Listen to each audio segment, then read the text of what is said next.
দুইটা ভয়ঙ্কর পাপের কথা বলে দেই। এই দুইটা পাপে যারা আসক্ত হয়ে আছে তারা তওবা করে ফিরে আসলে পরেও সারা জীবন তাদেরকে এটা সাফার করতে হবে। কথা বুঝতে পারছেন না? তওবা করে ফিরে এসেছেন মনে করেন, তারপরেও আপনাকে সারা জীবন এই পাপের ফলটা ভোগ করতে হবে।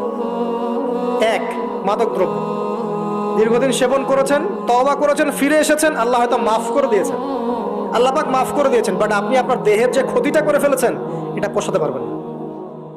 এক নাম্বার। দুই, তখন আপনি যদি বিয়ে করেন আপনি স্ত্রীকে সন্তুষ্ট করতে পারবেন না। হ্যাঁ। দুই নাম্বার হচ্ছে এই যে গোপনে যুবকরা যে পাপটা করে, মাস্টারবেশন, যেটাকে আমরা বলি হস্তমৈথুন, এই পাপ যেসব যুবকরা করছে বা করে, এবং অ্যাভেলেবেল এই পাপটা সবাই করে, কারণ এখন পর্নের যুগ, পর্ন দেখলে তো আর কোনো উপায় নাই, তখন তো এই পথেই যেতে হচ্ছে, নিজের উপরে নিজেকে জুলুম করতে হচ্ছে।